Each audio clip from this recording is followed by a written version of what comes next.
राधे राधे। मेरे प्यारे भाइयों, बहनों, माताओं व बंधुओं, संस्कार की बातें चैनल में आपका स्वागत है। बंधुओं, आज मैं आपको सुना रही हूँ माघ मास महात्म की कथा का 18वां अध्याय। बंधुओं, माघ मास में माघ महात्म सुनने का बहुत अधिक महत्व है। जो मनुष्य भी माघ मास में माघ मास की कथा को सुनते हैं, भगवान श्री हरि उनकी हर मनोकामना शीघ्र पूरी करते हैं। बोलो विष्णु भगवान की जय हो, शिव शंकर भोलेनाथ की जय हो। श्री वशिष्ठ ऋषि कहने लगे, हे राजन, मैंने दत्तात्रेय जी द्वारा कहा माघ मास महात्म कथा आपको सुनाई। अब माघ मास के स्नान का फल सुनो। हे परम तप, माघ स्नान सब यज्ञों, व्रतों का, तपों का फल देने वाला है। माघ मास में स्नान करने वाले स्वयं तो स्वर्ग में जाते ही हैं, उनके माता और पिता दोनों के कुलों को भी स्वर्ग प्राप्त होता है। जो माघ मास में सूर्योदय के समय नदी आदि में स्नान करता है, उसके माता पिता के 7 कुलों की पीढ़ी स्वर्ग को प्राप्त होती है।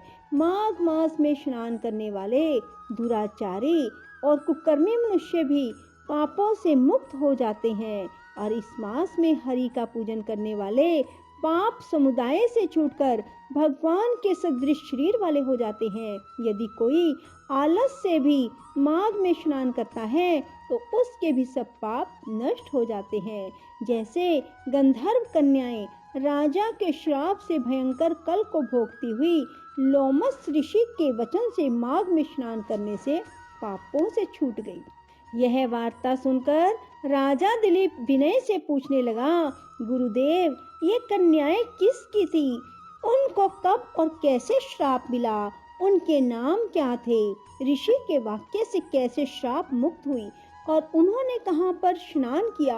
आप विस्तार पूर्वक सब कथा कहिए। वशिष्ठ जी कहने लगे, राजा, जैसे अग्नि से स्वयं अग्नि उत्पन्न होती है, वैसे ही यह कथा धर्म और संतान उत्पन्न करती है। हे राजन, सुख संगीत नामक गंधर्व की कन्या का नाम विमोहिनी था। सुशीला तथा स्वर देवी की सुंबरा, चंद्रकांता की सुतारा, सुप्रभा की कन्या चंद्रिका, ये 5 सब समान आयु वाली तथा चंद्रमा के समान कांति वाली और सुंदर थी। जैसे रात्रि को चंद्रमा शोभायमान होता है, वैसे ही पुष्प की कलियों के समान खिली हुई ये अप्सराएं थी। ऊंचे पयोधर वाली पद्मिनी बैसाख मास की कामिनी, यौवन दिखाती हुई नवीन पत्तों वाली लता के सदृश गोरे रंग, सोने के सदृश चमकती हुई, सोने के अलंकारों से सुशोभित सुंदर वस्त्र धारण किए हुई, अनेक प्रकार के गाने और वीणा और बांसुरी दूसरे बाजे बजाने में प्रवीण और ताल स्वर नृत्य कला में निपुण थी। इस प्रकार वे कन्याएं क्रीड़ा करती हुई कुबेर के स्थान में विचरती थी। एक समय कौतुकवश माघ मास में एक वन से दूसरे वन में विचरती हुई मंदिर के पुष्प तोड़कर सरोवर पर गौरी पूजा के लिए गई। स्वच्छ जल के सरोवर में स्नान करके वस्त्र धारण कर मौन हो बालू मिट्टी की गौरी बनाकर चंदन, कपूर, कुमकुम, सुंदर कमलों से उपचार सहित पूजन करके ये 5 कन्याएं ताल नृत्य करने लगी। फिर ऊंचे गंधार स्वर में सुंदर गीत गाने लगी। जब ये कन्याएं नाचने और गाने में लीन थीं, तो उस समय अच्छोद नामक उत्तम तीर्थ में वेद निधि नाम के मुनि के पुत्र अग्निप ऋषि स्नान को गए। वह युवा ऋषि सुंदर मुख, कमल सदृश नयन, विशाल छाती, सुंदर भुजाओं वाला दूसरे कामदेव के समान था। शिखा सहित दंड लिए, मृग चरम ओढ़े, यज्ञोपवीत धारण किए हुए था। उसको देखकर 5 कन्याएं मुग्ध हो गई और उसका रूप व यौवन देखकर कामदेव से पीड़ित हो देखो देखो ऐसा कहती हुई उस ब्राह्मण के चित्त में कामदेव का डर उत्पन्न करने लगी और वह आपस में विचार करने लगी कि यह कौन है। रति रहित होने से कामदेव नहीं और एक होने से अश्विनी कुमार नहीं, यह कोई गंधर्व या किन्नर या काम रूप धारण कर कोई सिद्ध या किसी ऋषि का श्रेष्ठ पुत्र या मनुष्य है। कोई भी हो, ब्रह्मा जी ने इसको हमारे लिए बनाया है।